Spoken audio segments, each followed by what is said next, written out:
U rikthym sërish me pjesën e tretë të programit të mëngjesit që rrallë herë na ka ndodhur, të kemi mysafir kaq shumë brenda një dite.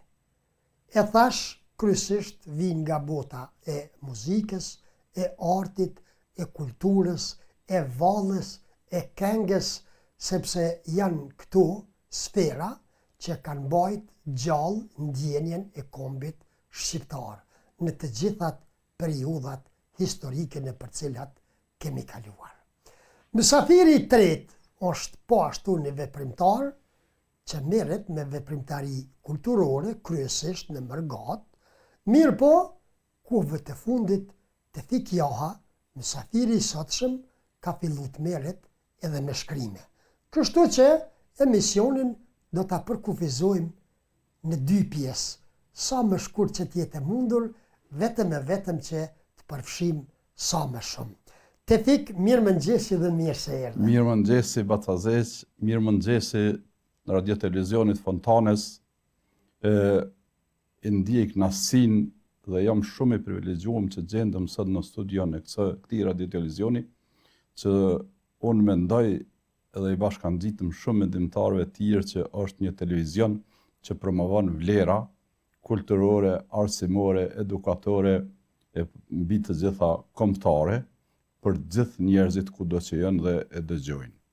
Unë mendoj se të Fontana ka shumë shikues, sepse atëherë kur ka mundësi ta shikoj, lajmërohen shumë njerëz nga anët e ndryshme të globit dhe e përqafojnë programet e të Fontanes. Jeni të shkëlqyer, e keni një staf shumë të bukur dhe i falenderoj të gjithë. E falenderoj shumë Batazeq për prezencën time sot këtu, që jeni konshkaktar në një takim që e patëm në Mërgat dhe më thatë kur do një jeni mirë se ardhur këtu. Është kënaqësia ime. Edhe pa keq kuptime, sepse nga do që shkoj, bashkëdhetarët më mirëpresin jashtëzakonisht mirë. Mirë po vërtet të fik të ju kom kalu shumë mirë. Një pritje që e kom has të ju, edhe në një aktivitet, jemi të njek të fëmin, klas, o zot, parasysh më rrinë. Parasysh më rrinë. Po, është në klasën në Landau.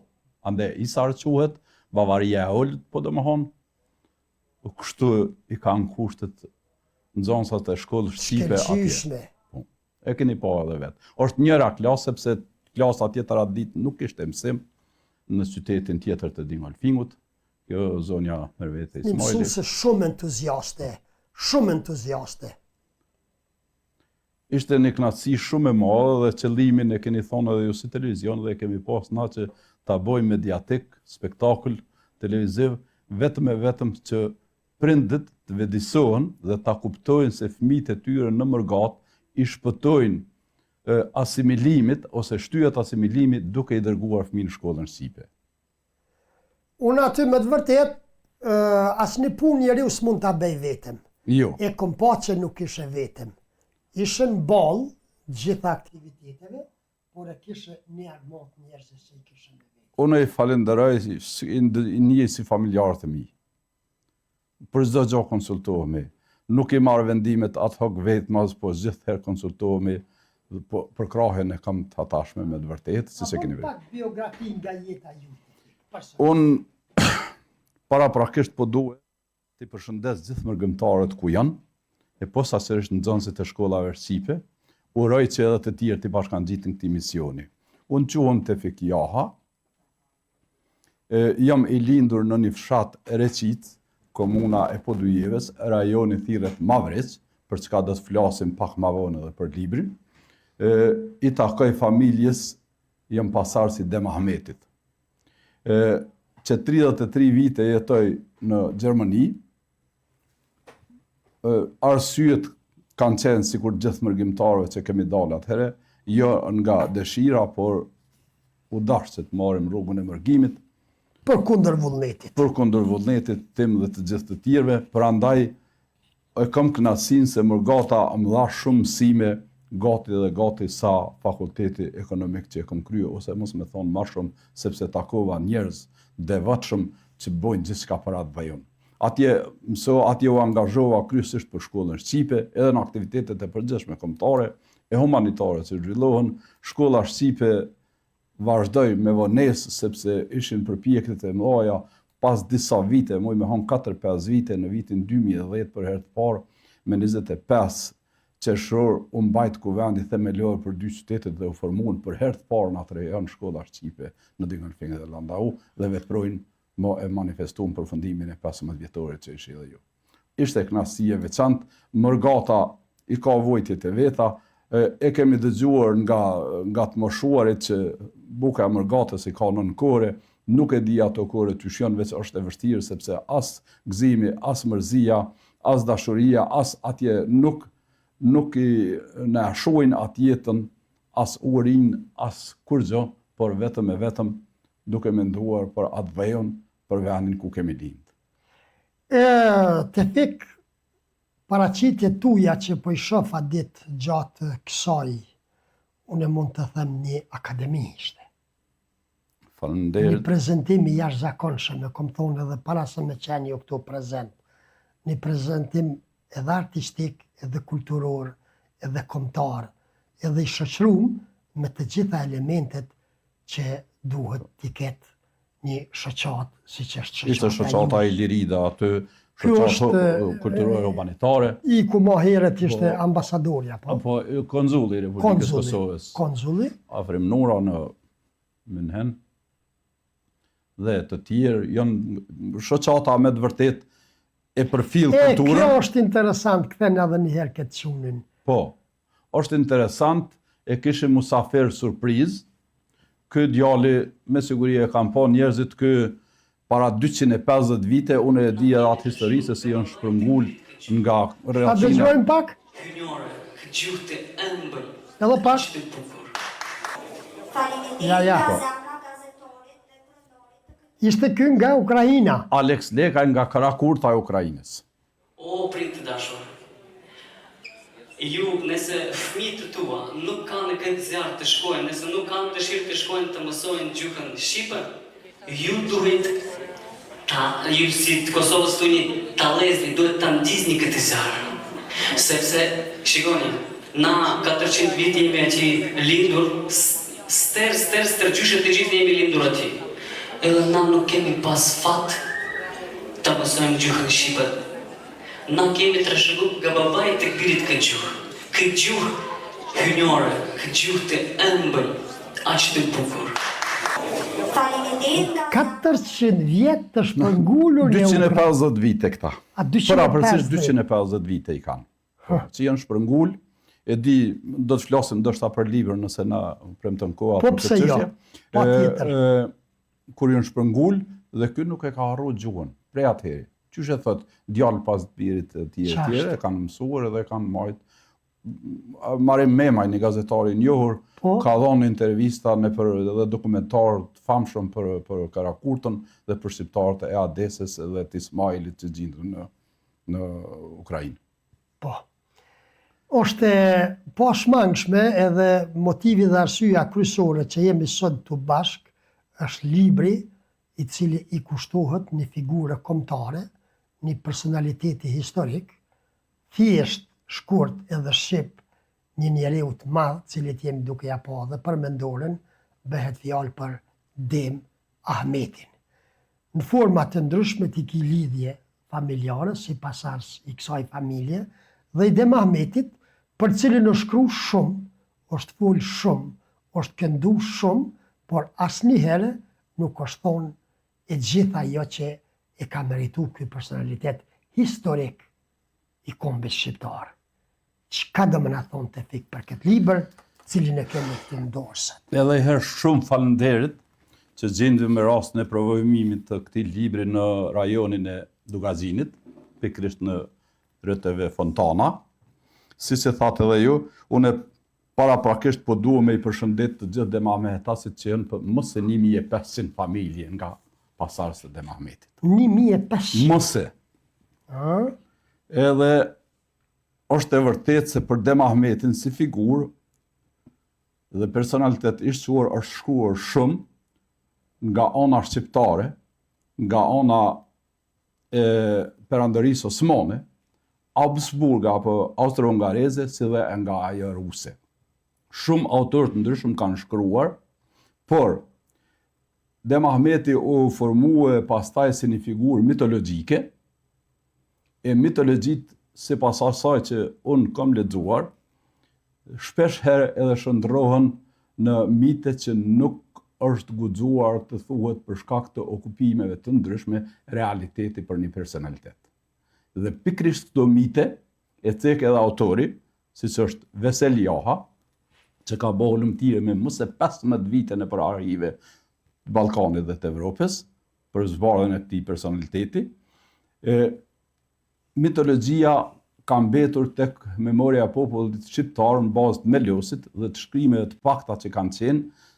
Demahmeti ka qenë një figurë e cila është sulmuar nga serbët në vitin 1811, çka nuk përkon me realitetin. Nuk përkon me realitetin, duhet ta dinë të gjithë demahmetasit e kanë kuptuar dhe paka shumë e kanë ditë se nuk është krejt ashtu, sepse në këngën popullore thuhet për shembull.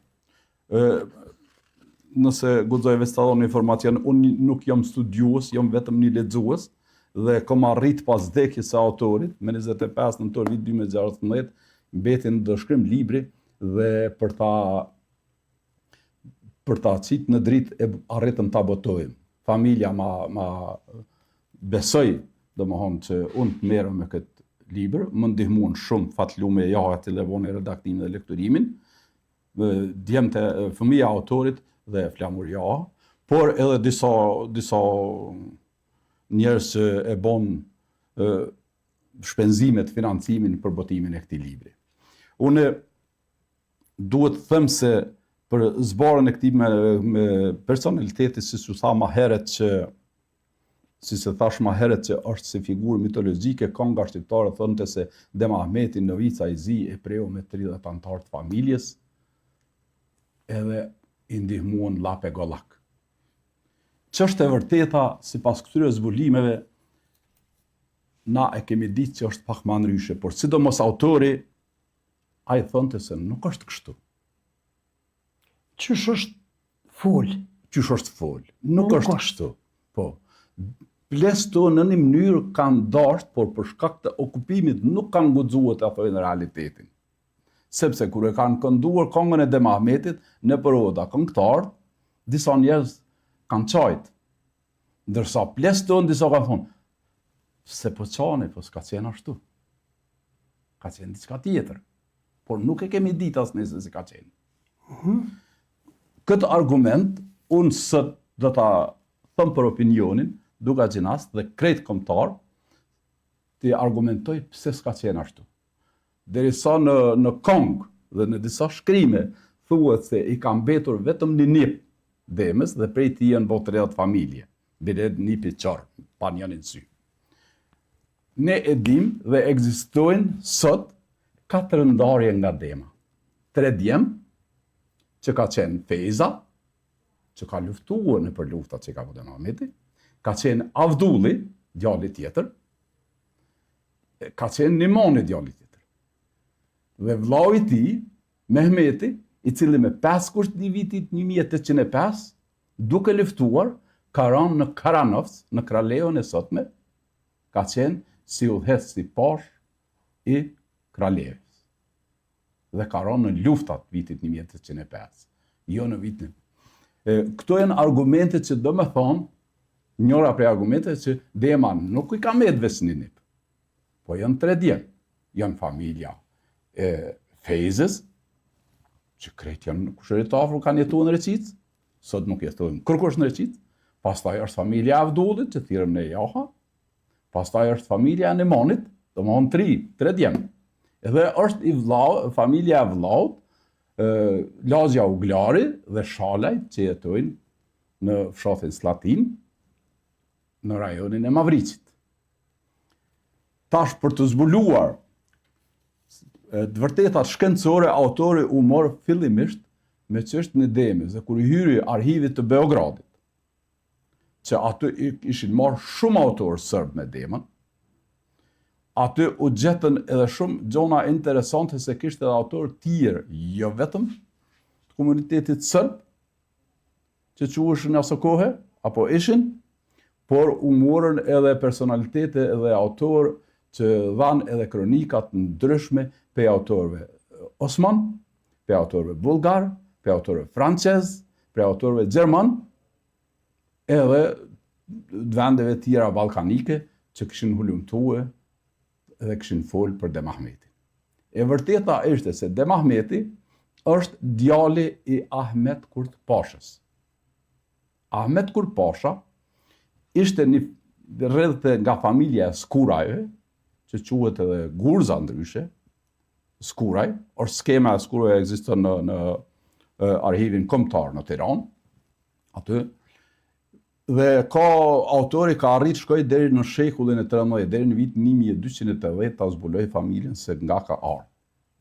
Qysh, pra para arsit e tyre. Genealogjinë e familjes. Në vitin 1786, kishte vepruar Ahmet Kurt Pasha si pash, domethënë për mos e 20 vite ishte pash i Beratit. Për këtë kanë shkruar edhe shumë autorë, si për shembull Ferit Duka, nga Berati, kur ka shkruar për Beratin, aty shkruan se familja e Skurajve shumë herë kanë udhëhec me Beratin dhe rrethinën deri edhe te Vlora, por së me Muzakajt, Topjajt dhe familjet që kanë qenë fisnike në rajon. Dhe kur flitet për Ahmetin, atëherë Ahmeti ishte një vazal shumë gjatë me parandërinë osmane. Ishte kishte poseduar pasuri të mëdha dhe si princ kishte beneficiuar nga perëndimia osmane. Edhe sikur që kemi lexuar historinë që principatat shqiptare kishin probleme edhe ndër vete shumë kohë. Prandaj edhe Meti, secili kishte ato ambicjet sipas titullit që të formojë një principat shqiptare apo shtet shqiptar, sikur që kishte bo ma herët Skënderbeu, ai kishte arrit diçka shumë më të madhe. Mirë po këta nuk mundin do të arrin se kishin probleme ndërmjet vete, sepse Turqia kishte atë parullën për çaj edhe sundo. Po sa u zotronte një princ, e ndihmonte tjetrin, sepse nuk i dhonte tatimet perandërisë osmane për ta ndërsye për këtë princin tjetër dhe i detyronte të bënin lufta ndër veti. Luftën më të madhe kishin bë Ahmet Kurt Pasha me ushtrinë e tij me një autor tjetër shumë të madh që është këtu në libër, që është një shqiptar i Zotit, ishte Mahmud Pash Bushatliu Shkodrani. E udhëziste Shkodrën dhe e kishte edhe Maliçanën e Durrësit, e kishte nën komandën e vet dhe bon luftë, i mor Ahmet Kurt Pasha të Maliçan dhe e majti për disa vite, pra bon lufta dhe më në fund, kur e paën se kombi shqiptar po i vjen shumë ngusht, kjo ishte shekulli 18, fund shekulli 18, këta dy pashallar u pajtuan ndër veti. Dhe quhet sipas autorit pajtimi i madh kombëtar. Dhe këta i kishin miqtë e vet nëpër territoret ballkanike, perandorisë osmane dhe Trumelis, kur u bashkuan këta filluan me një herë bashkëpunimin me njerëz që i kishin nëpër vende të ndryshme, sidomos në Beograd. Beogradi ishte një qendër aso kohe, që sipas shkrimeve gjermane, shumica, mos e 90% ishte i banuar me shqiptar. Libri flet për këto gjona edhe shqip. Për marr një shembull, në fund të shekullit 18, kur është bërë regjistrimi i popullatës, ka dalë ashtu dhe kur u bë regjistrimi i kishave që kanë ekzistuar në Beograd, se ka pas shumë xhamia. Por përafërsisht në Beograd me rrethinën kanë dikon 50 kisha, edhe autori e cek aty që nga 50 kisha, një kish ishte prifti rus, ndërsa të gjithë të tjerët ishin shqiptar. Edhe, domethënë është një argument shumë i fortë që kanë ekzistuar atje në Beograd. Tema shumë të rëndësishme. Shumë të rëndësishme, që është shtirë për një program. Po zgjerohemi shumë. Shumë, po. Kështu që unë dashta munal vetëm te familja Demahmetit, te masakra mbi familjen e Demahmetit, që deshte te hipet nevoja që ta krahasosh masakrën në këtë familje me atë të Adem Jasharit. Shumë faleminderit, po faktikisht nuk ka ekzistuar masakra, S'ka ekzistuar. nuk ka ekzistuar. Kjo po na intereson. Sepse thuhet që në vitin 1811 ka ndodhur masakra në Reçicë të Mavrisit të Podujevës.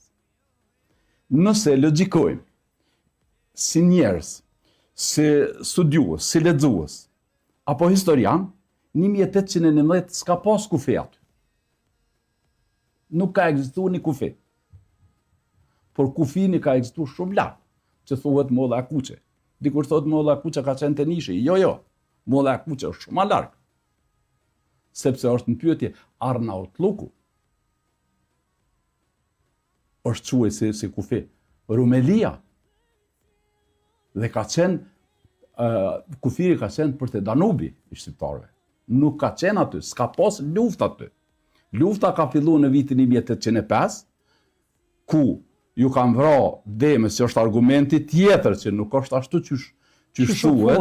Po, 1805 u vra vllai Mehmeti, edhe duke ja hek kokën, e ka gurin në varrezat e Reçicës. I shkruam. Edhe sot e kësaj dite. Sot e kësaj dite. I deshifruam nga profesori teologu, profesor doktor akademik Nehat Krasniqi. Guri tjetër, apo djali i Demës, që quhej Jahja, u vra në treg të ri, në Novi Pazar, në Jeni Pazar. Aty u vra, duke luftuar, që ishte mbikëqyrësi i territorit aty. Djali tjetër, që edhe guri i tij ekziston në Reçicë, me emën me mbiemën, Gazili quhen këta. Sepse Skënderiza thotë, Gazili, titulli Gazili është heroj i oborit mbretëror. Kështu thotë Skënderiza. Domthon të dytë Gazili. Djali tjetër, domthon u vra në vitin 1806, që ngjarjen dojnë ta deshifrojnë, ta humbin dhe ta përshkruajnë ndryshe, sidomos autorët serb, duke thonë se ka ndodhur në ngjarjen 811, por ka ndodhur diçka e tillë në Beograd, kur një shqiptar me emrin Konda, Toma Konda, i kosturit Greqisë, me 400 ushtarë dezerton nga ushtria e Demahmetit dhe i bashkangjitet Karagjorgje Petrovićit për të luftuar kundra Demahmetit. Edhe Karagjorgje Petrovići, edhe Toma Konda ishin shqiptar. Edhe filluan luftën, donin ta sulmonin Pashallukun e Beogradit me marrë që Demahmeti ishte pash i Beogradit që e kishte marrë me lufta. Dhe në 1806 e sulmojnë dhe ky me titullin Bajraktar që kishte Dema i traton rojen, ja hapin derën se gjoja po bjen informacione, derën veriore që u quajt hyrja e Austro-Hungarisë, dhe kur hyn aty, ka qellue fundi i dhjetorit, fundi i nëntorit, fillimi i dhjetorit vitit 1806, ishte natë e Bajramit, atë natë. Dhe kur hyn ata, fillojnë me plaçkit, me vra njerëz. Populli i hutuar, duke menduar se është ditë Bajrami, në këto krizma për qefe apo për çka, kur e hetojnë ushtria, edhe angazhohen i përzunë sërbë prej atuhit, Toma Konda plagohet. Dhe nga aty e merr titullin Bimbash nga Karagjorgje Petrovići dhe nga historiografia sërbe, e që ata shumë e ngrisin sepse kishin prapa shpine për andërinë ruse, edhe e bojnë Bimbash. Sot, ky Jeni Konda apo Toma Konda e ka bustin në Kalimegdan me pjesë të shtypur, është ikon e sërbëve. Domthon, nuk i kanë ndodhur ngjarja në Reçicë Demahmetit, por autori kishte shumë të vështirë se kom pas komunikime të përhershme me autorin, edhe ka shkruar në libër që problemi u konë se qysh me i gjetë për shembull s'pari e ka deshifruar se kush është Dema i kujtosh, çka ka ndodhur, çfarë nof ka shka pas, se Karaplisi, Karafeza etj.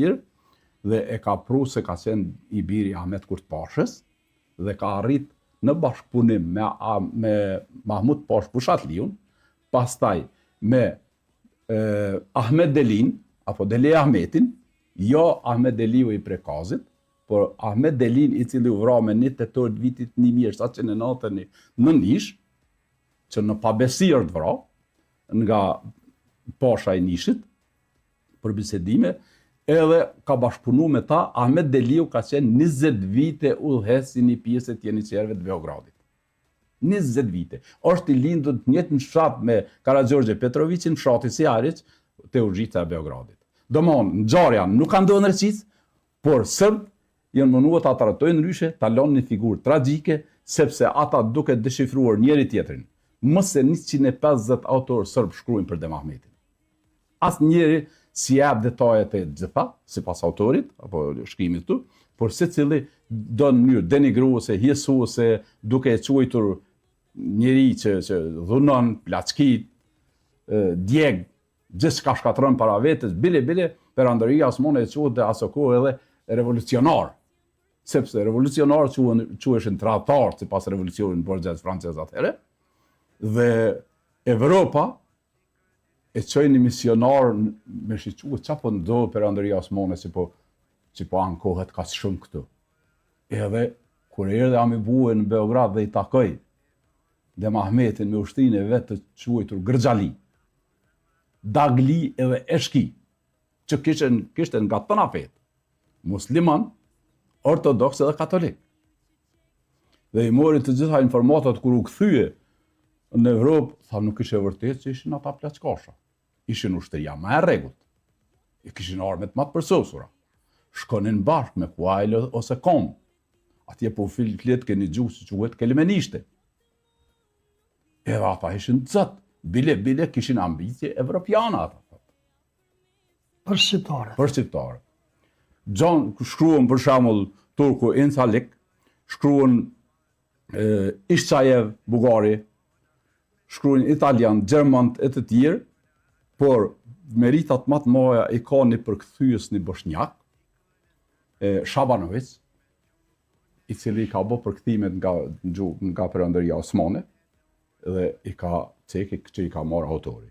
Ka bërë shumë gjona. Domethënë, ngjarja, po e kthejmë edhe një herë, ngjarja nuk ka ndodhur në Recic. Në Recic, edhe në rajonin e Mavriqit, kur ka ardhur Dema me ushtrinë e vet, të gjithë atë rajon ai e ka quajtur Mavriq, sepse janë të gjithë sëpjon dhe kanë ardhur në për luftra, me u bashku luftrave. Përpos Ahmet Deliut ishte edhe Osman Arnauti, që ka qenë pashi i Vidinit. Për pashallukun e Vidinit shkruan në këtë libër, lexuesit kanë rast ta lexojnë dhe të flasin për to, që ishte Osman Arnauti ose Osman Pazvan Oglu. Oglu i bjeni biri, Pazvan e kishte mbjemnin sipas asaj sepse një sultan i hershëm e kishte quajtur Pazvan sepse ai ishte elektricist dhe për herë të parë ja ka ndriçuar qytetin me rrymë. Dhe ka marrë mbjemnin Pazvan, i lindur te Tuzla e Bosnjës, ka qenë shqiptar. Omeri i biri Pazvanit, pastaj Osmani i biri Omerit, edhe ka qenë pashë dhe kanë bërë lufta shumë të mëdha për Vidin, në për Bullgarinë, në për trojet e Romanisë. Domthonjë, ngjarja nuk ka ndodhur në Recic, por janë munduar ta trajtojnë si ka ndodhur një ngjarje e tillë. Këto mund të argumentohet. Për shembull, në ngjarje më famkeqe për shqiptarët është se kemi këtu dikun 49 tituj i kemi në këtë libër. Duhet ta cekun një ngjarje që është me të vërtet është shumë interesante, është marrëveshja Kyçük Kainargjis. Për këtë marrëveshje kanë folur edhe të tjerë autorë. Por Veseli, i madhi Vesel, profesori, e trajton këtë çështje më së miri. Bile kije historian që as emnin si ja thojnë mirë, po i thojnë Kyçük Kainargjis.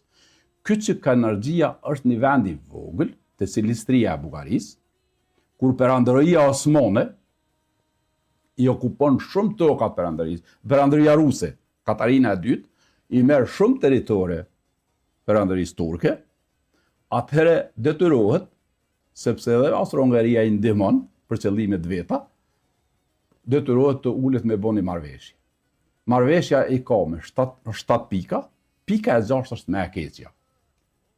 Tu mund t'i lexojmë, por po duhet të thonë vetëm për pikën e 6, autori e quhen se kjo është katastrofa për shqiptarët. Sepse detyrohet Perandoria Osmane t'i jap benefite shumë për të marrë disa troje që ja ka marrë, Dhe Perandoria Ruse, Katarina e dytë, thot unë po duhet që ekonomikisht me veprua me të gjithë ortodoksët në Perandorinë së mëne kudo që janë. Dhe këtu ndodhe e keqja.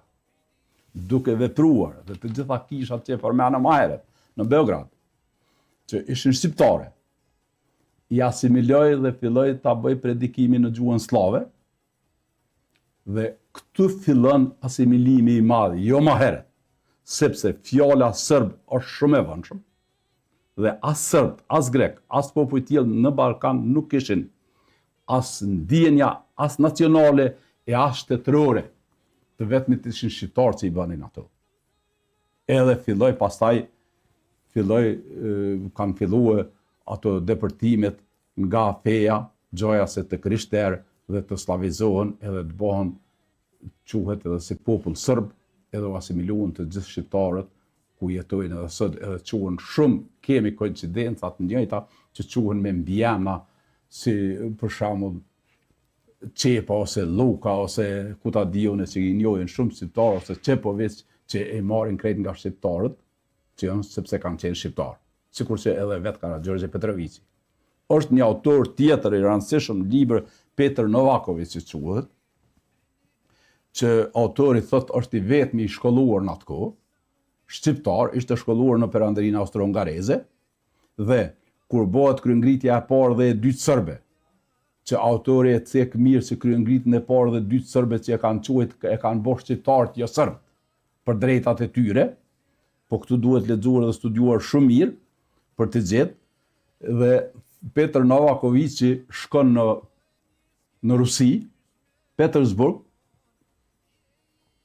dhe nënshkruan bazë delegacionit që e ka pas.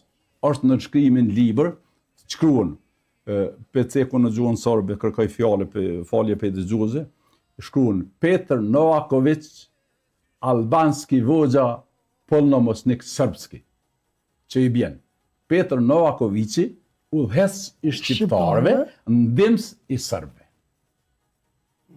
Domthon është dokument që ekziston në Rusi.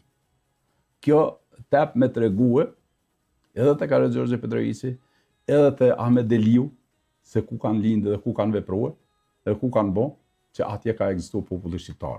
Domthon, lufta nuk u bë luftë, nuk u bë për shkatrimin e Demahmetit, ka ngjarje të plota që janë të regjistruar në libër, por nuk kanë ndodhur rrecit. Këto opinioni duhet. Ka më bu tash me të ato libra që janë butu për këtë betejë, me të ato kongë që janë kënu, me të ato lavde që ju kanë thurë dhe Mahmetit e shkon hapa, qysh është ajo konga. Tash, unë e përmena në fillim, Dema i biri shkujnë për mrope, Dit Bajromi Qashtu u konë, jënë këndu kongët edhe jënë shkru edhe faktikisht edhe libra. Për shembull, për marim në shembullën libër që është, në Jakub Mumini nga territori i Gjilanit. Shkruan atje një kronik për të ka qenë nxënës i medrezes në Shkup. Dhe profesori i gjuhës sërbe në medreze, që kanë pas gjuhën sërbe me mësue, u jap një detyrë të gjithë medrezesve që ta bojnë nga një referat për një ngjarje që në mendojnë. Thuhet se 90% kanë shkruar për Demën. Ndërsa shkrimi i këtij Muminit është shumë interesant. Thot, ndër të tjera shkruan, i nipi i Demahmetit nuk është e vërtetë se ka qenë fëmijë djepi, por bashkëluftëtar i përhershëm i Demahmetit. Është fjala për Ali Gushanin, që ka qenë daja i Demahmetit. Daj, që shkruhet Hernip Herdaj, ai ka qenë i biri Ismail Bey Velabishtit, dhe Demahmeti, që 4 vite ka qenë pashi i Beogradit, e ka bo kryevezir të Beogradit Ali Gushanin. E deshifron edhe mbiemrin e tij pse Gushani, sepse rrjedhin nga një fshat, Shtruman, afër Beratit, që nga gjuha rome domethën e ka shëru gushat. Ajuj. Edhe e ka marrë mbiemrin Gushani, kanë jetuar në fshatin Velabisht dhe kanë qenë si bashkëluftar. Për këtë Ali Gushanin shkruhet shumë, bile thuhet se në vitin 1833 ai ka përfunduar në mënyrë tragjike dhe është i grim nga Perandëria Osmane. I coptuar. Ndërsa Dem Ahmeti nuk dihet vdekja e tij, nuk ka as gurt varrit të tij, nuk dihet, as kemi as foto as kurrë. As viti, as vendi, Ku ka vdekë jo, nuk dihet as gjë, vendi dihet që është aty sepse ky djem vesh.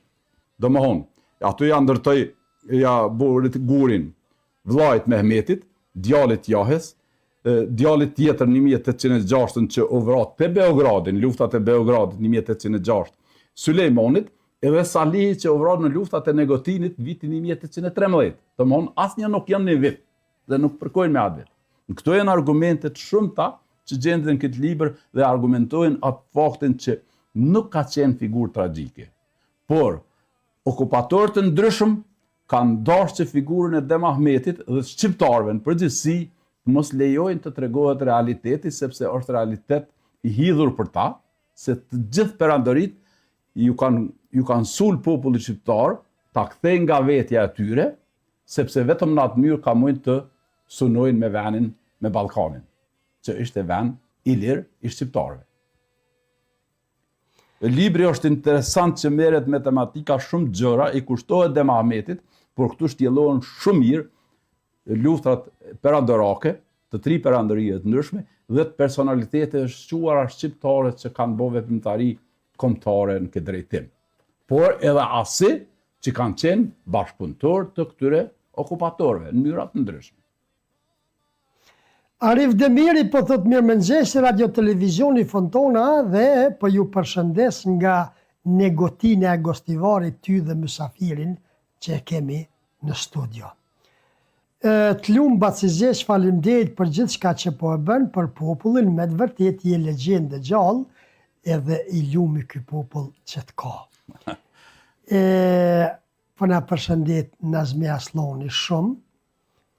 S'po di, të fik jem pa koment, sepse po na vjen ky si një ndryshim i përnjëhershëm si bum prej asaj që ne kemi imagjinu, prej dhimbte që ka ndodhur masakra në këtë familje 30 anëtarshe, ku janë qërru dhe fëmija ndjep edhe e gjithë kjo po na del këtë ndodhë në Beograd, po del kjo që Beogradi ka qenë atëherë pothuajse shqiptar? Definitivisht ka qenë shqiptar. Të gjithë autorët. Flitet për vitin 1800? Flitet për fund shekullin e 18 dhe fillim shekullin e 19. Po. Për kringritjet sërbe që quhen. Po. Dhe po flitet edhe më herët.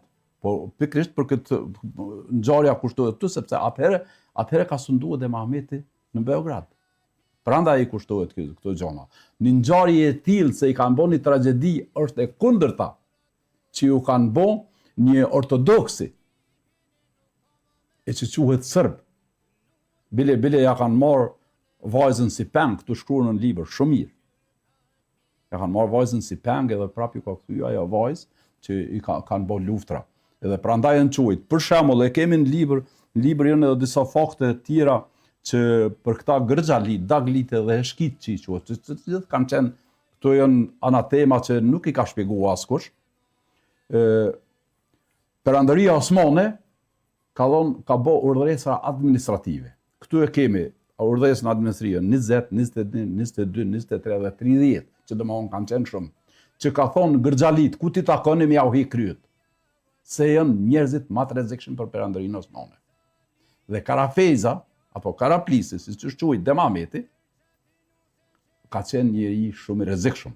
Edhe pse në disa periudha ka bën marrëveshje për të ndjek, për shembull austro-hungarez, apo për të shuar këto epet e serbe apo serbe që janë quajtur. Shumë herë ai ka dashur me serb bashkëpunojse se ka ditë që janë shqiptarë. Por në momente caktuara me sikur në aton Karanëft e kanë tradhtuar dhe i kanë rrah vllaut Demes edhe ja kanë heqë edhe kokën aty ku thuhet se u manifestua edhe në Moskë për ata. Sepse e kemi zhduk një armik të madh perandërisë ruse. Kjo që po thoni ju edhe autorin këtë shkrim, duke u bazuar mbi shifra dhe fakte, arhive, dokumente, edhe që në një farforme po e demolon gjithë atë që e kemi knuar shkruar për Dem Ahmetin, po i bën nder apo jo figurës së Dem Ahmetit? Po Si mendoni ju? Nëse pak logjikojmë, u tha edhe më përpara se shumë autor, bile këtë autorin e librit, edhe prej Tiranës e kanë larguar shumë kohë, sepse i ka thonë të ke hypë shumë lart. Kur ka shku me marr materiale 280 faqesh në arhivin e Tiranës që ekzistojnë për paraardhësit e Demës dhe të Ahmetit, vetëm prona që ka pas ai, duke i trashëguar prej perandërisë anxhuniane, pasardhës pas pasardhësi, por edhe në Prishtinë, ku e dinte se i ka 2 letra kombimi dhe Mahmeti me Ali Pashtepelenën, kur nuk ju kanë dhënë, as nuk i ka marrë. Domethënë, Ato prona. Jo për prona, por dokumente. Dokumente për prona, për ngjarje që ka pas, domethënë për Demën është kjo një privilegj edhe një e mirë për popullin shqiptar se po zbulohen në ngjarjet kombëtare. Pak është interesant, ajo është ngjarje tragjike për një familje. Por autori, duke shpjeguar për figurën e Damamet se kush ka qenë, po i tregon këtu ngjarjet e rrethonave perandorake që kanë dashur me bë që t'i absorbojnë shqiptarët të kthejnë pe veti për me marrë territorin. Derisa perandoria osmane ka përdorur atë parullën e vjetër romake për çaje sundo, Rusia dhe Austro-Hungaria kanë përdorur diçka tjetër, materializo dhe ofro, sepse i kanë ble me para popullin shqiptar, edhe i kanë asimiluar. Edhe se cilë u marrë prej vetë. Domthonnë, kjo nuk është që e zvoglon atë madhështinë e popullit apo të Dem Ahmetit, që është quajtur si figurë tragjike, përkundërzi e zmadhën si figurë nacionale. Në përgjithësi, por edhe të shumë të tjerëve, se jo vetëm tina, për shembull, ne shumë pak kemi lexuar përpara edhe për Mahmud Pasha Shkodranin, i cili ka qenë njeriu më i fuqishëm në kohë. Sepse nuk ju ka dorëzuar kur perandërisë osmane. Për shembull, ky zotëniu nga Gostivari ishte për shembull Hasani i vogël, Hasan Pasha, që territori nga Tetova deri në Gostivar Dibër quhej territori i Kandelenit, që udhëhiste ai dhe ka bashkëpunuar ngushtë me Mahmud Pasha Bushatliun. Dem Ahmeti dhe Ahmet Delia janë 2 figura të ndryshme. Janë të ndryshme, por bashkëpunëtorë dhe shok. Për shembull, edhe Minxhika, që ka arhivin në Prishtinë, kanë qenë shok dhe bashkëpunëtorë dhe luftëtarë me Dem Ahmetin.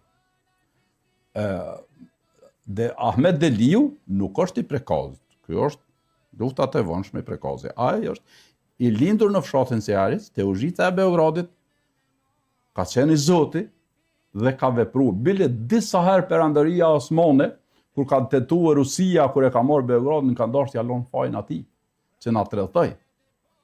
Dhe bashkëpunoi me Austro-Hungarez për me Ahmet Delis. Edhe prandaj sultani ka thënë fermonin që Karafezin e Ahmet Delin me i zhduk Ali Gushanin edhe Osman Arnautin. Por nuk ka mujt me luft, edhe pse disa herë janë detyruar t'ia dhon titujt Pasha, apo janë detyruar se janë nga dëshira, andaj është dashur që të pajtohen përkohësisht deri në momentin kur ka arritë të likvidojë si për shembull Ahmet Delian, pastaj Recep Pagën, Pashën e Ada Khalas, ka qenë Pashë që ka qenë bashkëpunëtori i Dem Ahmetit me luftëtarë të tjerë. Ashtu edhe Mahmud Pasha Bushatliun e kanë likviduar në mënyra duke vrarë dikush në Bushatlit e Shkodrës. Po ku po i gjenë më rëzit gjithë ta njerëz as me vlera, që po i sjell në studio, se cili me i mirë se tjetri, thot Xhafer Shabani. Ky është edhe qëllimi i mediumit Gjafo. Riza Berisha thot, a do të thuhet realiteti edhe i Selmon Kadris e ju ashtu si këndohet sikur autori që po e thot për Dem Ahmetin? Unë e përmena që në fillim që mitologjia është detyruar punoj si pas okupatorve, jo si pas realitetit. Është e hidhur, por është e vërtet. Sepse nuk është i vetmi autor, ky, por shumë autorë të tjerë. Ne e dim, për shembull Melosi Popullor, e ka marrë gjonat historike gjallë, duke nuk këndon, për shembull, nuk ka guxuar të thot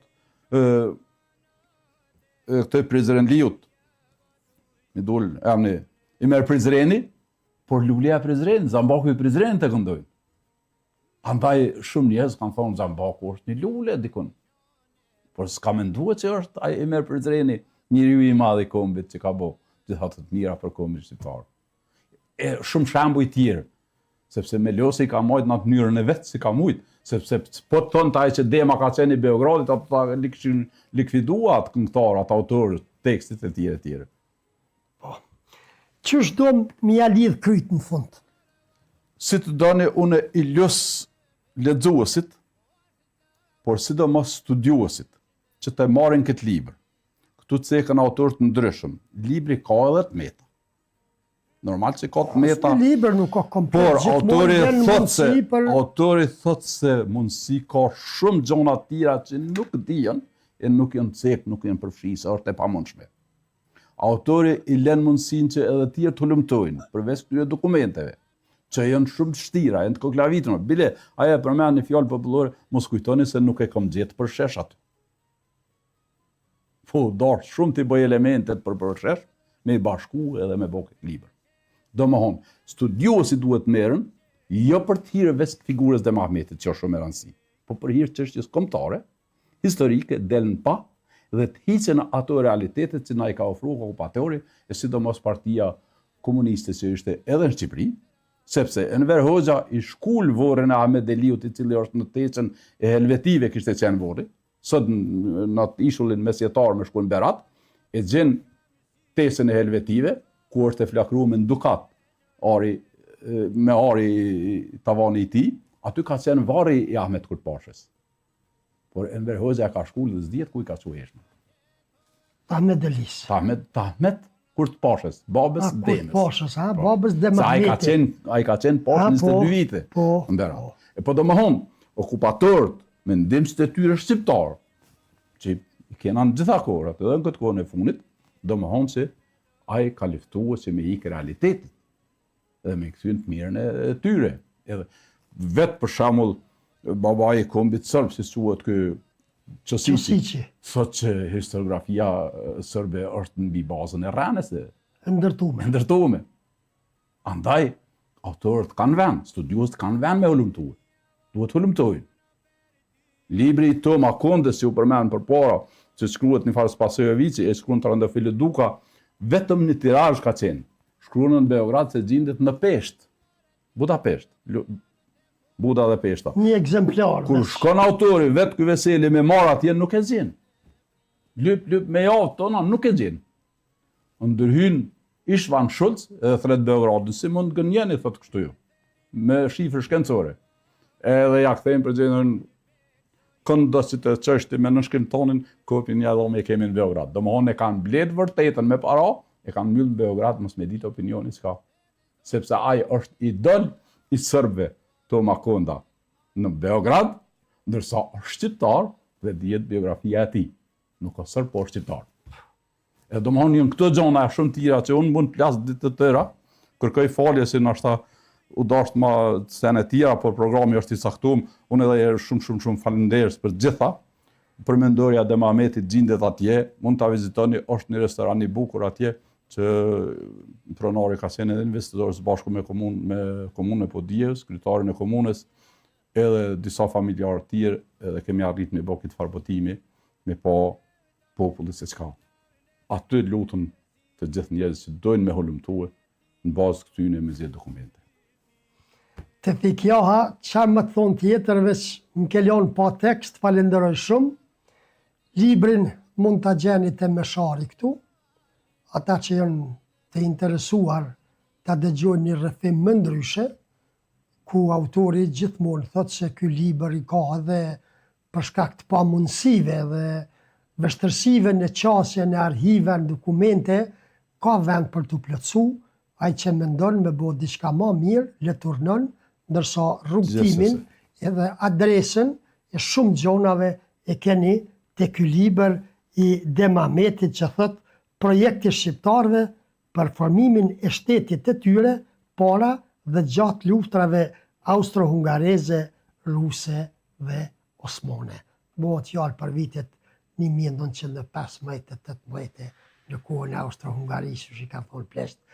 Edhe në herë të fik faleminderit shumë, e që nuk do të thotë na nuk po ja vejmë pikë këtu sot gjitha këtyre diskutimeve, sepse ishte me interes edhe për dëgjuesit mësojnë shumë çka. Ne do të dëgjohemi dhe do të shihemi nesër prej orës 8. Deri nesër, kaloni një ditë mirë. Edhe u kom për të falenderuar dhe përshëndes gjithë.